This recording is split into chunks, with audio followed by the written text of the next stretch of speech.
Low heartbeat, distant thunder. The camera opens on a close-up. Trembling hands pour dark coffee into a chipped mug as steam curls upward, reflecting the red glow of a flickering neon sign outside. The rain hits the window in slow rhythm.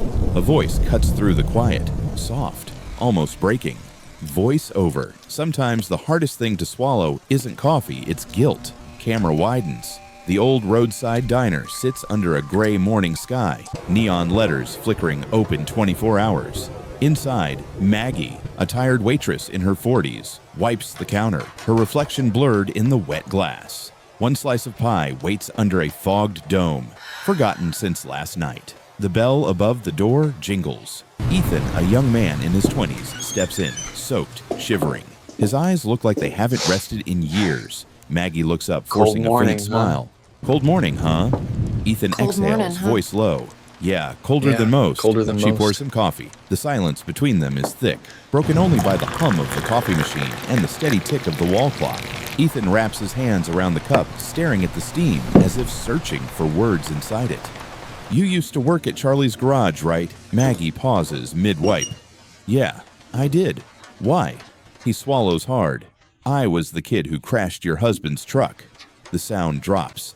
Only the rain remains. The spoon slips from Maggie's hand and clatters to the floor. She stands frozen, eyes locked on him. You're that kid. Ethan's voice trembles. I've replayed that night 1,000 times. He pulled me out before the flames reached the tank. I ran.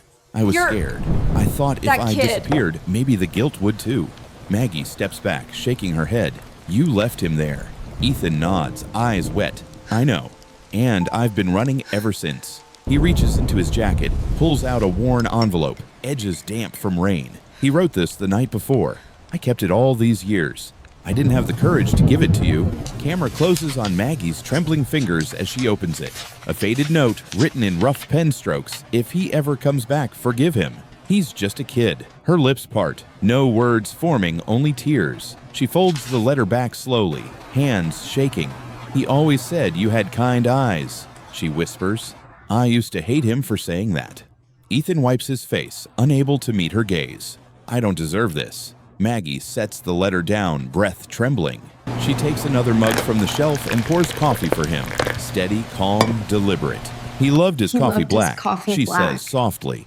Said it keeps the heart honest, and he believed in second chances, even when they hurt. Ethan's voice breaks.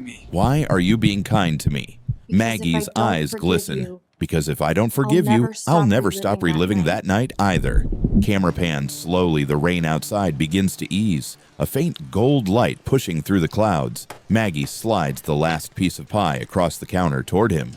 Eat, she says quietly. It's on the house. He stares at it, then at her, before nodding. He takes a small bite, tears mixing with a shaky smile. Maggie leans on the counter, watching him, her eyes soft for the first time in years.